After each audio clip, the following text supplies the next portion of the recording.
Muito bom dia para você que está aí nos acompanhando de casa nessa manhã. E eu quero te convidar para ser alimentado pelo pão da vida, aquele que morreu por nós. Então abra o seu coração e se permita ser alimentado, ser sustentado por aquele que é o único caminho, em nome de Jesus.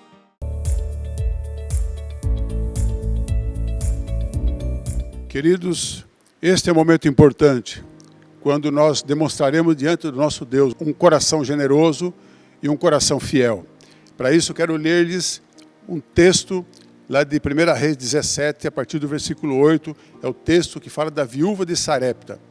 Diz o seguinte, o texto: Então veio-lhe a palavra do Senhor, dizendo: Levanta-te, vai viver em Sarepta, no território de Sidom. Ordenei ali a uma viúva que te sustente. Ele partiu para Sarepta, e quando chegou à entrada da cidade, estava ali uma viúva apanhando lenha. Ele a chamou e lhe disse: Traze-me, por favor, uma vasilha com um pouco de água para eu beber. Quando ela saiu para buscá-la, ele a chamou e lhe disse: Traze-me também um pedaço de pão. Ela, porém, respondeu: Tão certo como vive o Senhor teu Deus, não tenho pão nenhum, mas apenas um punhado de farinha na vasilha e um pouco de azeite na botija. Estou apanhando 2 gravetos para ir prepará-lo para mim e para meu filho. Nós o comeremos e depois morreremos. Então Elias lhe disse: Não temas, vai, faze como disseste, mas primeiro faze para mim um bolo pequeno e traze-o aqui. Depois o farás para ti e para teu filho.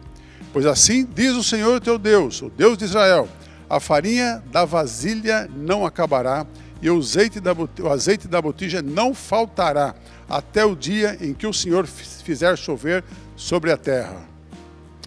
Ela foi e fez conforme a palavra de Elias. Assim ele, ela e sua família comeram durante muitos dias. A farinha da vasilha não se acabou e não faltou azeite na botija, conforme a palavra do Senhor que ele falara por intermédio de Elias. Esse texto é um texto maravilhoso, que lança um desafio a uma mulher desesperada que não tinha sequer o que comer. E a promessa, através do profeta Elias, é de que Deus a sustentaria. Então esse texto nos desafia primeiro a confiarmos no Senhor, colocarmos a nossa vida inteiramente em suas mãos, abrirmos mãos daqueles recursos que nós achamos que são nossos, mas que são de Deus, e a partir daí depositá-lo confiantemente no altar do Senhor, crendo que o mais Ele fará. A Bíblia diz: entrega teu caminho, Senhor, confia nele e o mais Ele fará. Ou seja, seja uma pessoa que confia plenamente no Senhor, independentemente das circunstâncias. Então eu desafio você a fazer como esta viúva de Sarepta. uma mulher necessitada, uma mulher que não tinha mais o que comer, uma mulher que diz, olha, nós vamos fazer um pouco de pão e aí vamos morrer. Mas ela confiou, entregou, e o resultado foi o quanto ela foi abençoada. O azeite da botija não se acabou. E comeu ela, o filho e toda a sua família, porque havia a abundância do Senhor ali. Creia na abundância do Senhor, entregue a tua vida ao Senhor em primeiro lugar e todas as demais coisas que você acha que é sua e que são de Deus. Entregue a Ele e você receberá e verá o quanto Deus é generoso e misericordioso. A nossa generosidade, quando se encontra com a generosidade de Deus, o céu se abre. Receba as bênçãos de Deus para a tua vida e seja um cooperador do reino de Deus em nome de Jesus. Quem estava aqui domingo passado? Que o pastor Forna Quinté trouxe uma mensagem de Deus para as nossas vidas. Eu também estava aqui. Quem foi tocado pela mensagem dele? Quem pensou sobre as coisas que ele falou? Quem refletiu durante a semana? Quem foi transformado em suas ações por aquilo e pela mensagem que ele trouxe? Eu fui. Você foi. Há um movimento. A mensagem de hoje, o texto eu já tinha já faz algumas semanas. Mas quando o pastor Forna vem aqui e traz aquela mensagem, ele começa a mexer dentro de mim. Ele começa a mudar aquilo que Deus tinha me dado e me mostrado. E aí a gente vai para o encontro. E tudo começa ainda mais a ser transformado ali. O que mais teve lá? A presença de Deus. O que mais teve domingo passado aqui? A presença de Deus. O que mais teve a partir da vida do pastor Forno? A presença de Deus em nossas vidas. Se envolva com o corpo de Cristo. Se envolva com os movimentos que acontecem a partir de um Deus que é vivo. Amém? Abra comigo, João capítulo 5.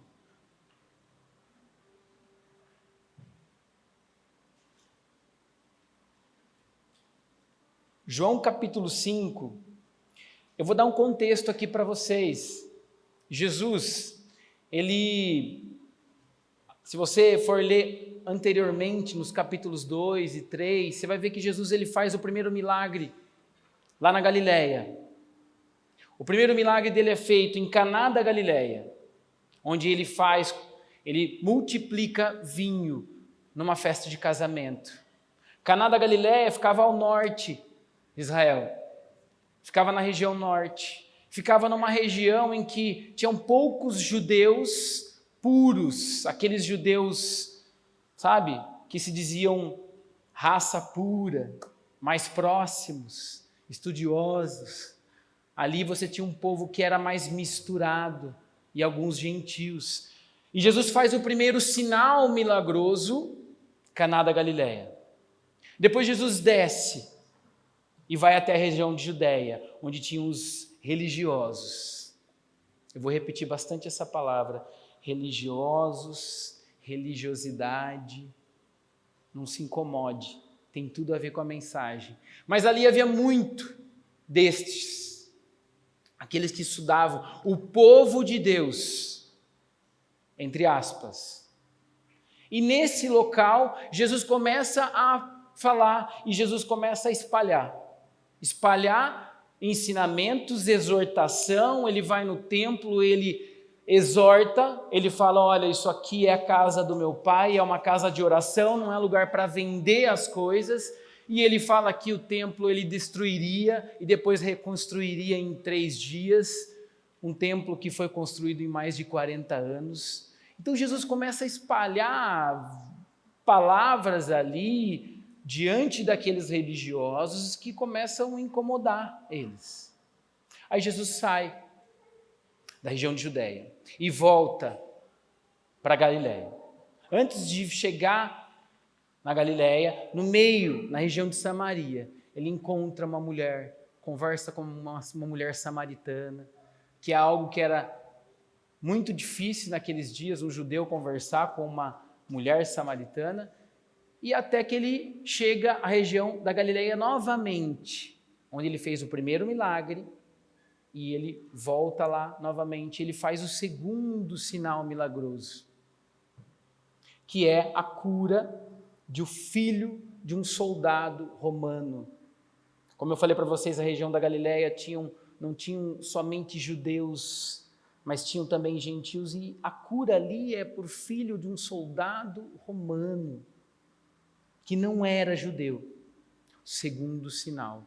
Até que a gente chega aqui, no capítulo 5 de João. É nesse contexto em que Jesus vai e confronta religiosos daquela época, que a gente chega aqui. Jesus volta novamente para a região da Judéia. Jesus volta para Jerusalém. Havia uma festa em Jerusalém. Existiam 3 festas no ano em Jerusalém e Jesus volta para uma destas festas.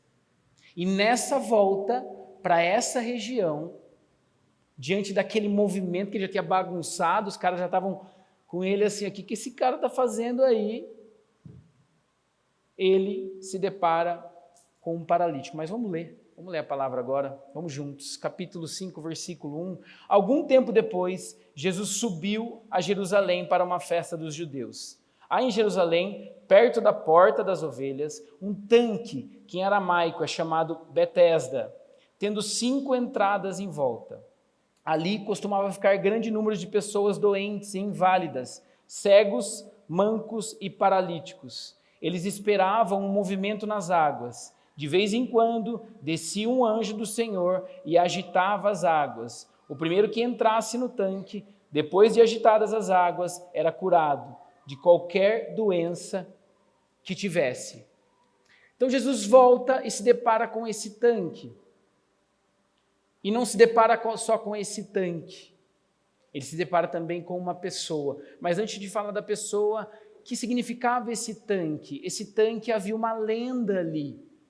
Talvez fosse algo real, talvez, a gente não tem certeza disso, mas o que parece pela Bíblia é que havia uma lenda em que toda vez que um anjo aparecesse e mexesse nas águas, o primeiro que entrasse era curado. Isso acontecia uma vez por ano, ou uma vez a cada 1 ano e meio, 2 anos. Não se sabia o dia e nem a hora.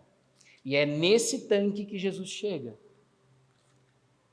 Versículo 5. Um dos que estavam ali era paralítico, fazia 38 anos. Quando o ouviu deitado e soube que ele vivia naquele estado durante tanto tempo, Jesus lhe perguntou: você quer ser curado? Uma pergunta simples, correto? Há alguma complexidade nessa pergunta? Há um duplo sentido aqui? Diante de um homem que estava há 38 anos esperando ser curado, você chegar para ele e falar: olha, você quer ser curado? Não há. Mas olha a resposta. Versículo 7. Disse o paralítico: Senhor, não tenho ninguém que me ajude a entrar no tanque quando a água é agitada. Enquanto estou tentando entrar, outro chega antes de mim. Ele respondeu à pergunta de Jesus. Sim ou não? A pergunta era: você quer ser curado? O que ele fez aqui?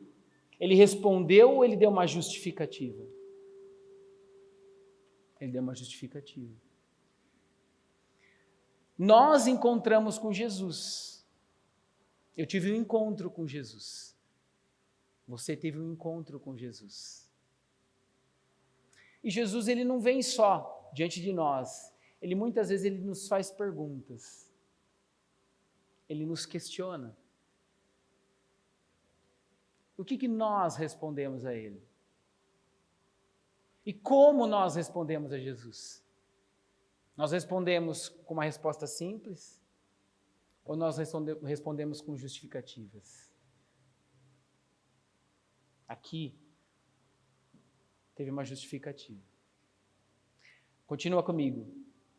Versículo 8. Então Jesus lhe disse: levanta-se, pegue a sua maca e ande. Imediatamente o homem ficou curado, pegou a maca e começou a andar. Isso aconteceu num sábado, e por essa razão os judeus disseram ao homem que havia sido curado: hoje é sábado, não lhe é permitido carregar maca. Mas ele respondeu: o homem que me curou me disse: pegue a sua maca e ande.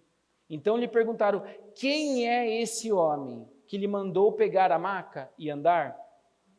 O homem que fora curado não tinha ideia de quem era ele, pois Jesus havia desaparecido no meio da multidão. Mais tarde, Jesus o encontrou no templo e lhe disse: olhe, você está curado, não volte a pecar, para que algo pior não lhe aconteça.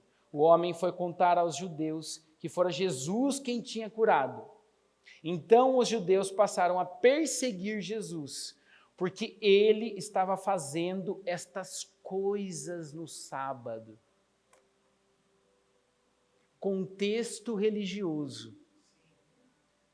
Esse homem vivia paralítico diante de um tanque, num contexto religioso. É importante você entender esse contexto, porque nós vivemos dentro de contextos. Nós carregamos algo, nós temos uma origem, nós vivemos coisas no passado, nós aprendemos de formas diferentes, e nós podemos também viver dentro de contextos religiosos, vindo de religiosidade apenas. E olha o que esse contexto faz. Primeiro, gera justificativa. Diante da coisa mais importante que esse homem tinha, ele não respondeu sim. O cara estava ali 38 anos, cara. A primeira coisa que ele vai fazer é: quero ser curado agora, só se for agora. Quero ser agora. Estou aqui para isso, faz 38 anos. Ele estava lá 38 anos, sem saber a hora que ia acontecer. Imagina você ficar parado do lado de um tanque grande, era um tanque assim, dava quase metade da igreja. 38 anos, esperando a água mexer, sem saber a hora e o momento que isso ia acontecer. Aí quando chega alguém para ele e fala assim: você quer ser curado? Ele fala: putz, mas não, sabe o que é? E tal, eu não tenho amigo, né? Aqui é cada um Deus para todos, o diabo que pega quem sobrar, né? Que às vezes não muda muito para hoje, né? Nos dias de hoje. Mas assim, esse era o contexto.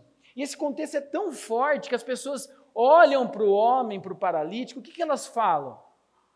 O cara estava lá 38 anos, ele era um paralítico, ele estava deitado há muito tempo. Quando eles olham, eles falam assim: cara, o que você está fazendo trabalhando no sábado? Sábado é um dia sagrado, não pode trabalhar. Por que era um dia sagrado? Porque os judeus determinavam assim, era um dia santo, consagrado a Deus. O povo de Deus fazia isso. E Jesus vem diante disso, cura um homem, e as pessoas falam: viu, você está trabalhando agora. Quem que fez isso? Quem te curou? Eu nem sei quem curou. E quando ele fala quem foi que curou, o que eles falam? O que eles querem fazer aqui? Vão perseguir esse cara.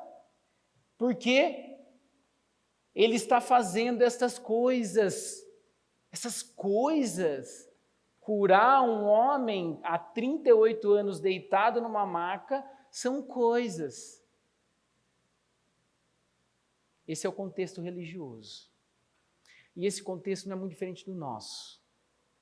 E esse contexto pode não ser muito diferente do seu e do meu hoje. Para os nossos dias. A gente está falando do povo que era considerado o povo mais perto de Deus, mais próximos, Os estudiosos. Até esqueci de mencionar, nessas andanças de Jesus, ele encontra com Nicodemos também. O cara dos top lá, dos estudiosos. Autoridade. Conversa com ele também.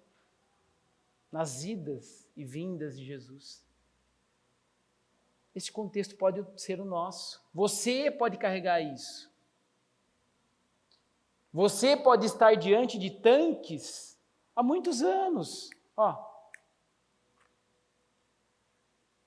Você pode estar diante de um tanque que pode não ser tanque, que pode não ser uma paralisia física, o que você está esperando, mas pode ser uma outra coisa.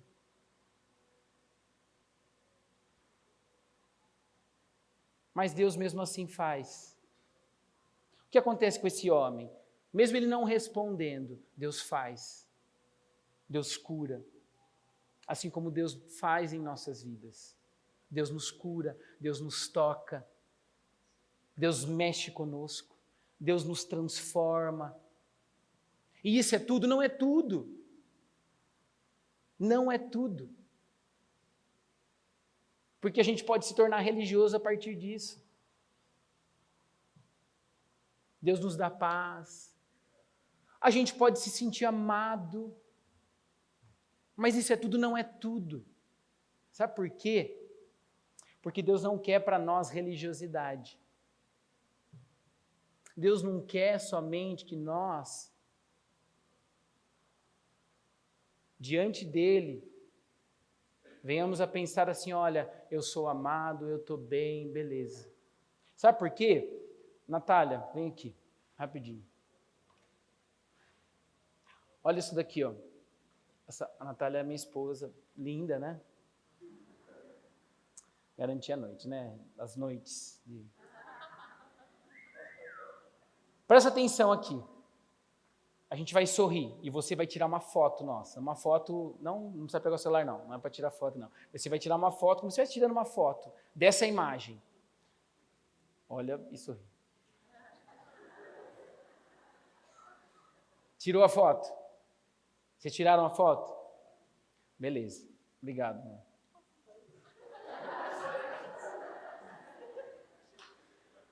É uma princesa, né? Não é uma mulher, é uma princesa.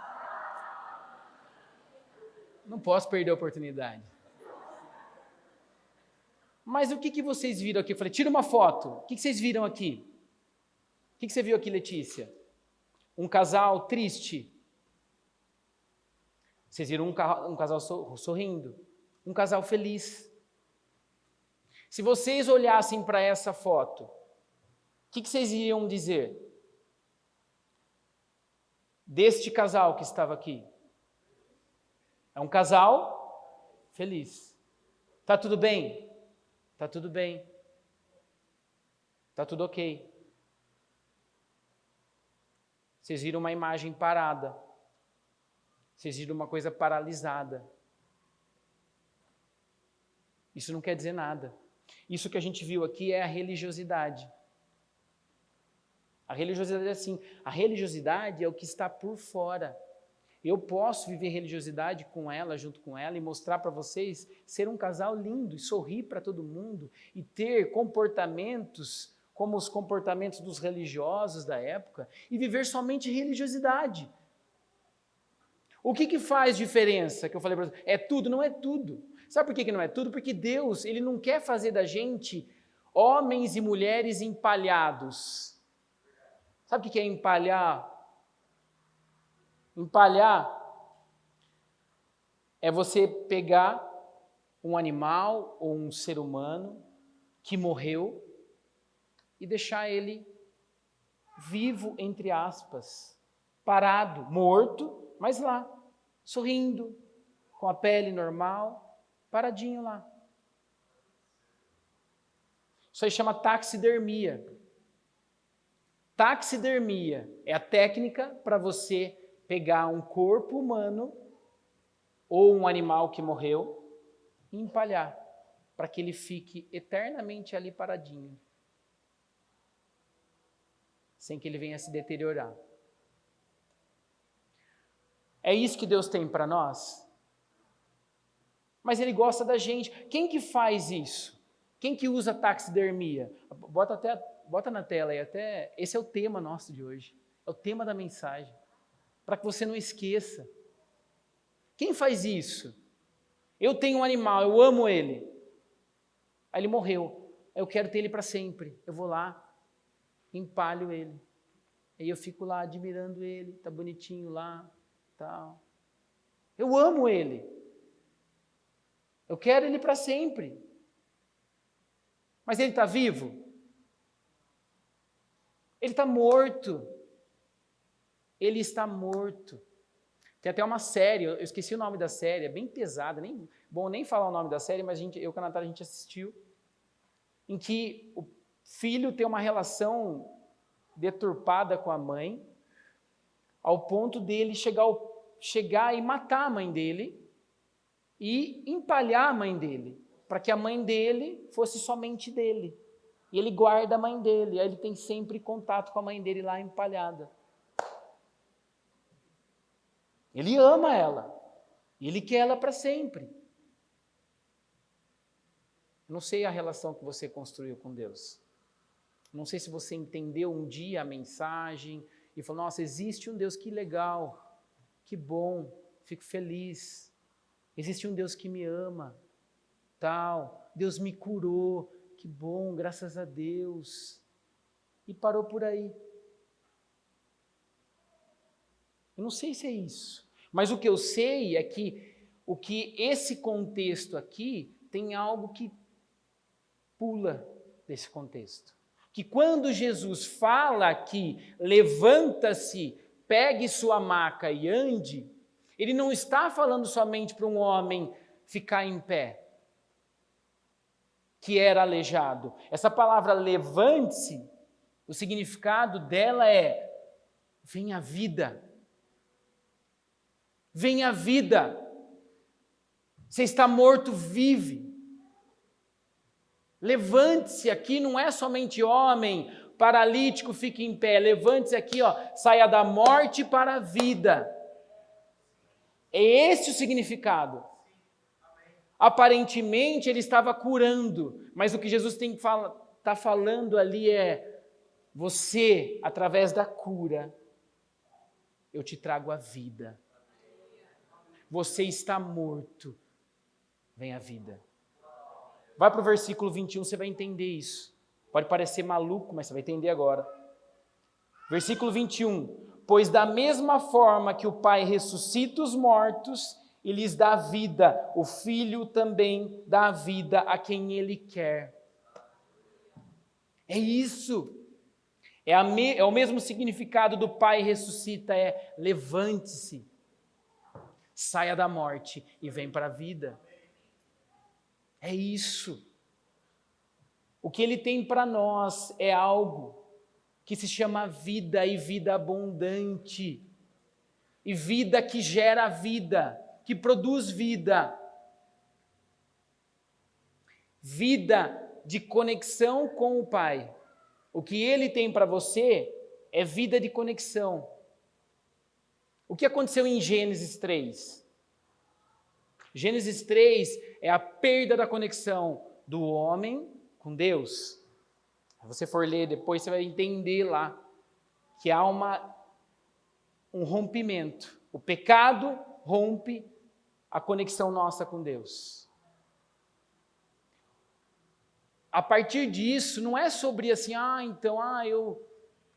o pecado, aconteceu lá no trabalho, tive que mentir e tal.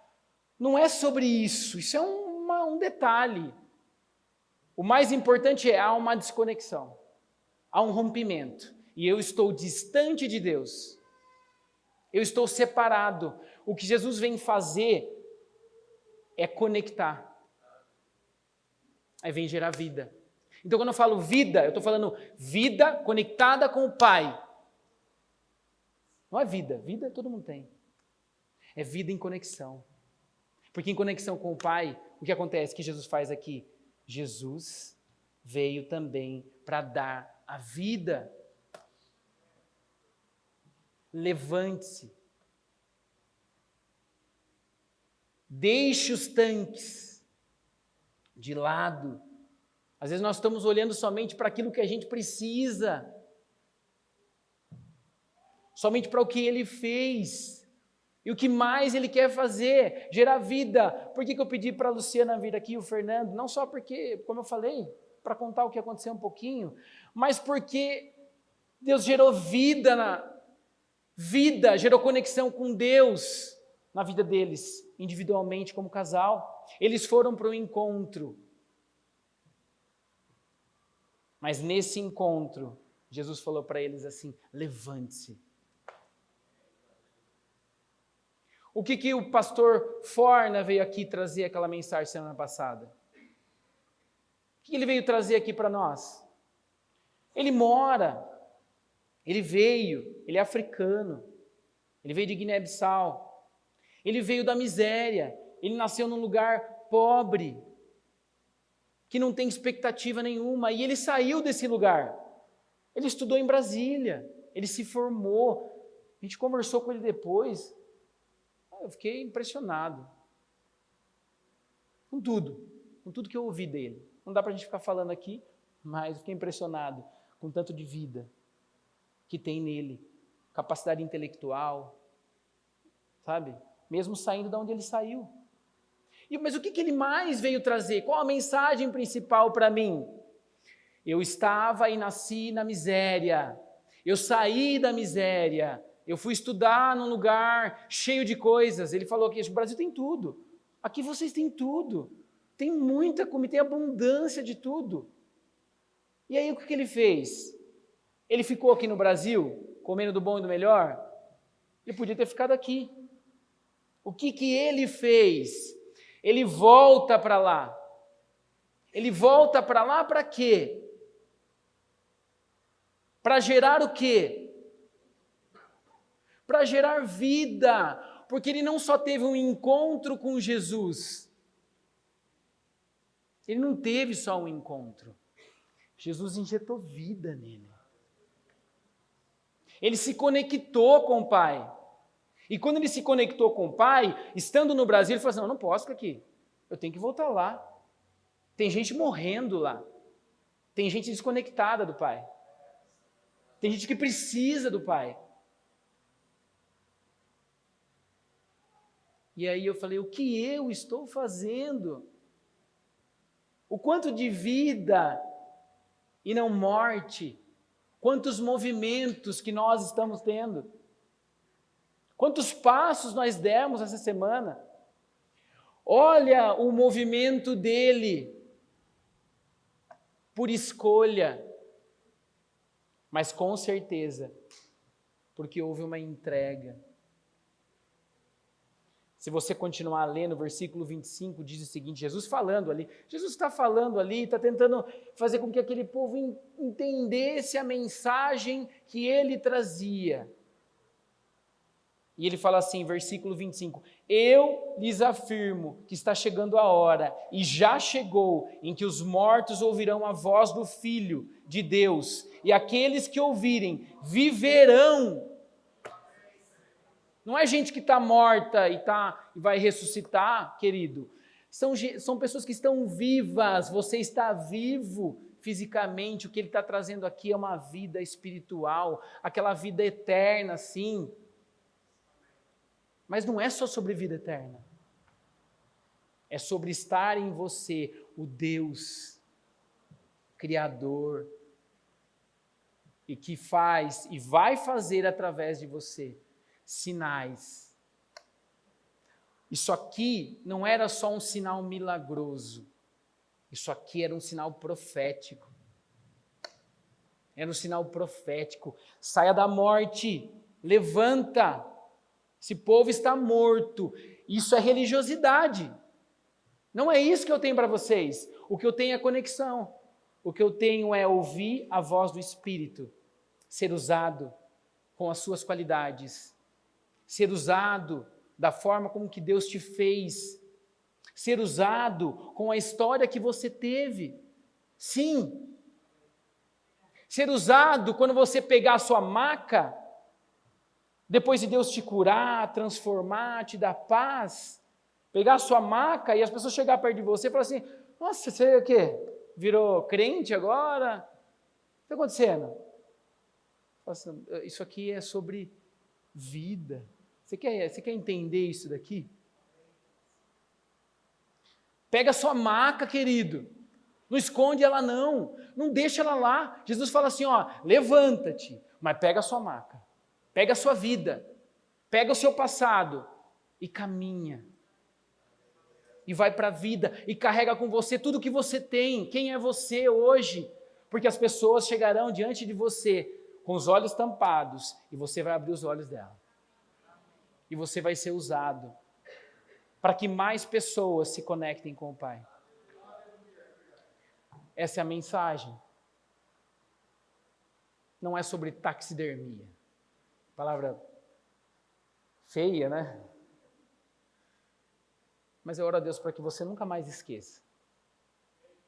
Eu oro a Deus para que você nunca mais esqueça que Deus não tem uma vida de morte, de mornidão.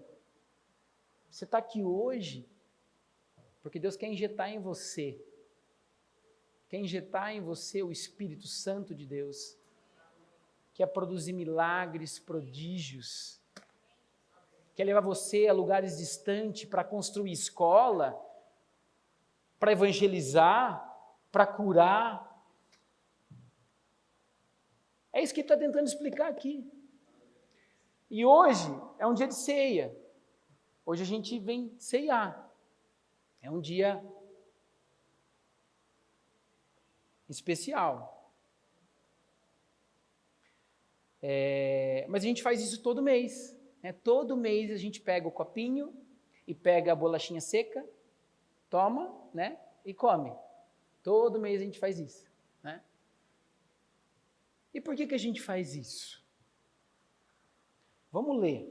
Vamos abrir comigo.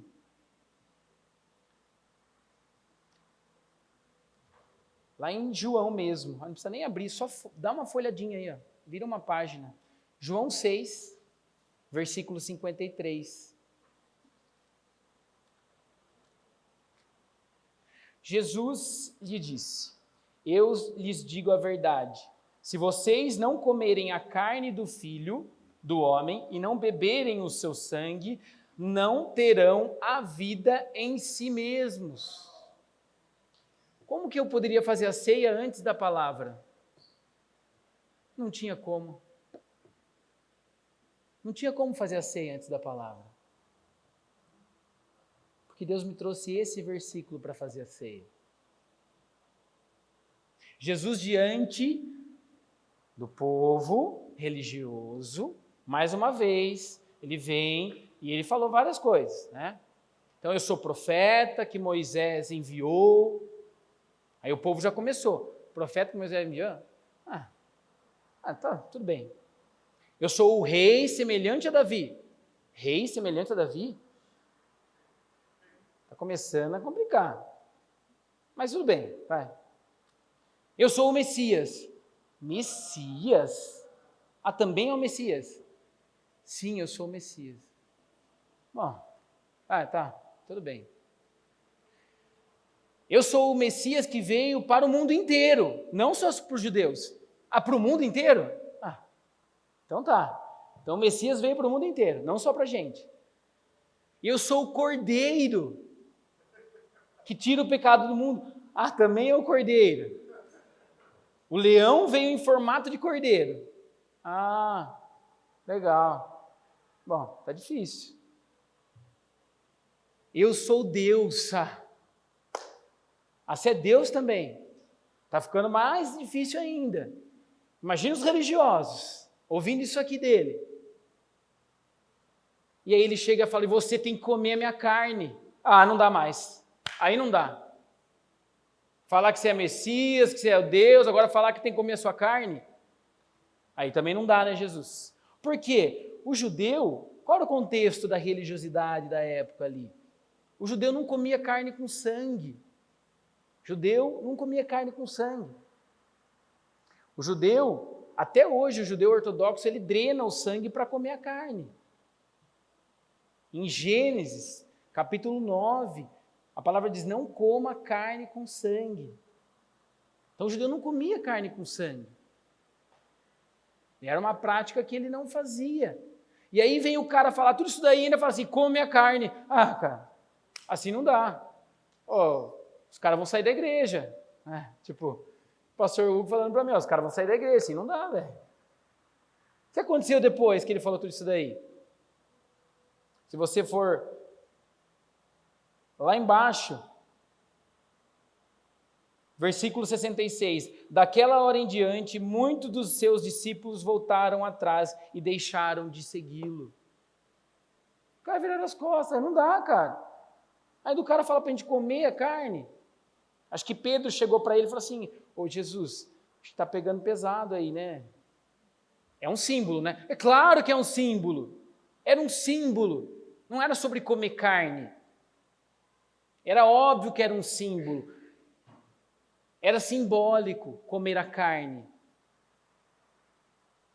Só que o ambiente religioso era tão pesado, em que a primeira coisa que eles faziam era comer carne.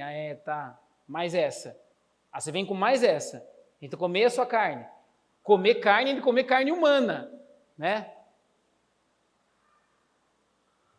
Era um símbolo daquilo que a gente precisa para as nossas vidas. A gente não vem todo mês, como eu falei, comer o pãozinho, tomar o suquinho. A gente vem e declara que não há vida a partir de mim. Eu sou insuficiente. Jesus, eu sou insuficiente. Eu preciso de Deus. Ele me gerou a vida quando eu estava morto. Ele me gerou a vida. Quando eu estava em depressão, mal, insuficiente para mim. Quando o meu casamento estava destruído, quando eu fui demitido, quando eu fui humilhado, quando eu fui traído, quando eu fui rejeitado, quando a religião me matou. E por aí vai. É vida. É só sobre isso que ele fala aqui. Comer do corpo e beber do sangue.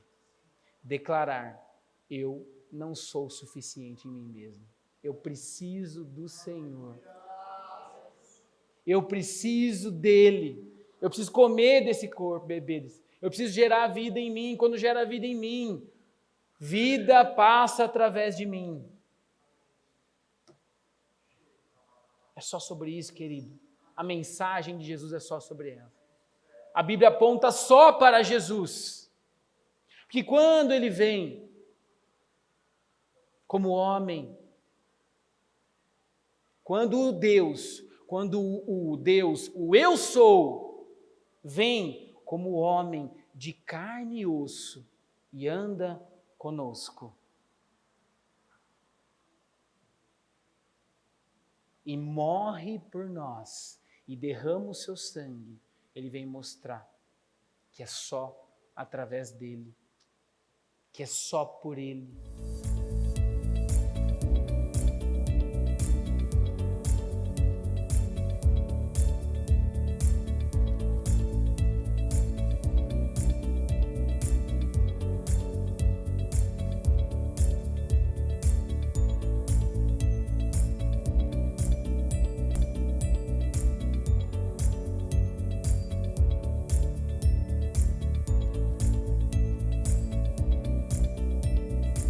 Que bom que você acompanhou esse culto online junto com a gente. Eu quero te convidar a ir mais profundo, a ir além. Nós queremos estar junto com você em família. Então pegue seu celular, aponte a câmera do seu celular para esse QR Code que vai aparecer na tela. Ali você vai encontrar mais informações sobre as células. Nós queremos nos conectar com você. Que o Senhor te abençoe e tenha uma excelente semana.